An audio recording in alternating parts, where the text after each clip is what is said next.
आज हम एक ऐसी शख्सियत की कहानी में गहरे उतर रहे हैं जिनकी जिंदगी वाकई किसी फिल्मी कहानी से कम नहीं लगती।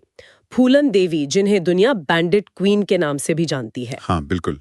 हमारे पास देखिए उनकी जीवन से जुड़े कुछ विकिपीडिया लेख हैं, कुछ पुराने अखबारों के हिस्से हैं और कुछ वीडियो इंटरव्यूज के भी अंश हैं। बिल्कुल, और ये कहानी, जैसा आपने कहा, सिर्फ वो बंदूकों और राजनीति की नहीं है।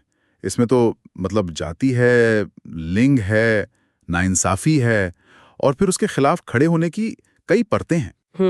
तो इन स्रोतों के जरिए हम कोशिश करेंगे समझने की फूलन देवी के उतार चढ़ाव, उनकी वो जो विवादास्पद कदम थे और उनकी जो विरासत है, खासकर उस दौर के समाज और सत्ता के समीकरणों के लिहाज से। हाँ, और ये भी देखना बड़ा दिलचस्प है कि भाई एक ही इंसान की कहानी के इतने अलग अलग, कभी कभी तो एकदम उलट बयान कैसे मिलते हैं। तो चलिए शुरू करते हैं फिर जी। तो फूलन देवी का जन्म हुआ 1963 में।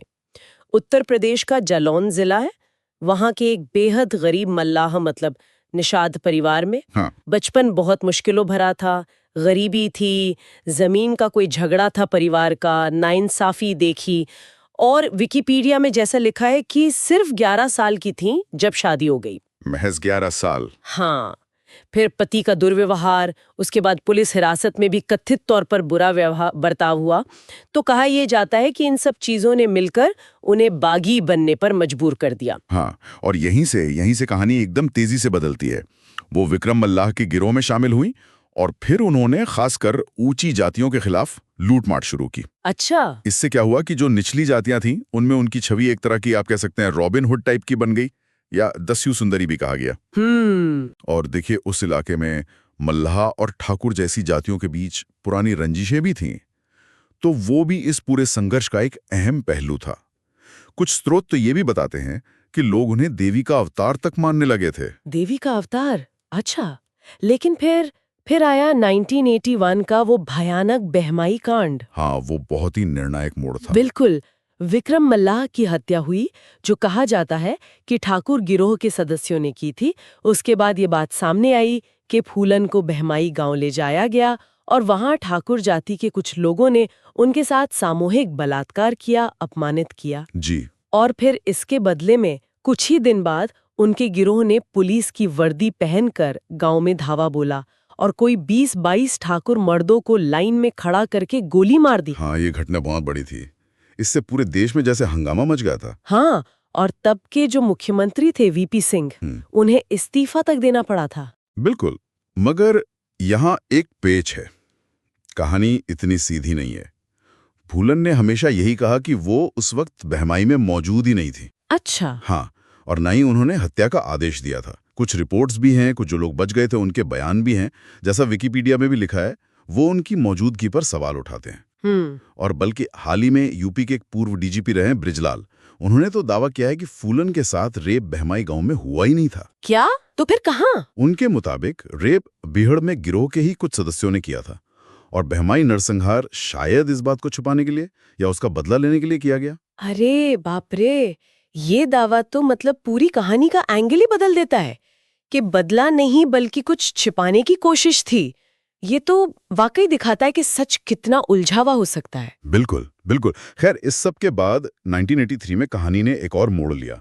फूलन ने कुछ शर्तों के साथ मध्य प्रदेश पुलिस के सामने सरेंडर कर दिया। हाँ, हथियार डाल दिए। शर्तें भी थीं कुछ। हाँ, शर्तें थीं कि उन्हें मौत की सजा ना दी जाए और सजा 8 साल से ज्यादा ना हो। अच्छा, लेकिन हुआ ये कि उन्हें बिना मुकदमे के ही 8 की बजाय 11 साल ग्वालियर जेल में रखा गया।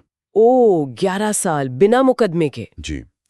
आखिरकार 1994 में जब उत्तर प्रदेश में मुलायम सिंह यादव की समाजवादी पार्टी की सरकार आई, तब उनके खिलाफ जो लगभग 55 मुकदमे दर्ज थे, वो वापस ले लिए गए और तब जाकर वो रिहा हुई। और फिर सीधा राजनीति में एंट्री। हाँ, समाजवादी पार्टी ज्वाइन की उन्होंने। और मिर्जापुर से 1996 में और फिर 1999 में 2 बार सांसद भी चुनी गई। जी। संसद में भी उन्होंने सुना गरीबों और महिलाओं के हक की आवाज उठाई। लेकिन वो कानूनी मुश्किलें शायद पूरी तरह खत्म नहीं हुई थी। कोर्ट ने वो मुकदमे वापस लेने का फैसला बाद में रद्द भी कर दिया था शायद। हाँ, वो कानूनी लड़ाई चलती रही। इसी बीच 1994 में शेखर कपूर की वो मशहूर फिल्म आई, बैंडिट क्वीन। हाँ, वो तो बहुत चली थी। बिल्कुल, उसने उन्हें दुनिया भर में मशहूर कर दिया। लेकिन मजेदार बात यह है कि फूलन ने खुद इस फिल्म का बड़ा विरोध किया था। सच में? क्यों? उनका कहना था कि ये उनकी कहानी को सही ढंग से नहीं दिखाती, तथ्यों को तोड़ा मरोड़ा गया है, उनकी इजाजत के बिना बहुत कुछ दिखाया गया। अच्छा, ये वाकई अजीब है कि फिल्म इतनी हिट हुई और उन्होंने खुद ही उसका विरोध किया।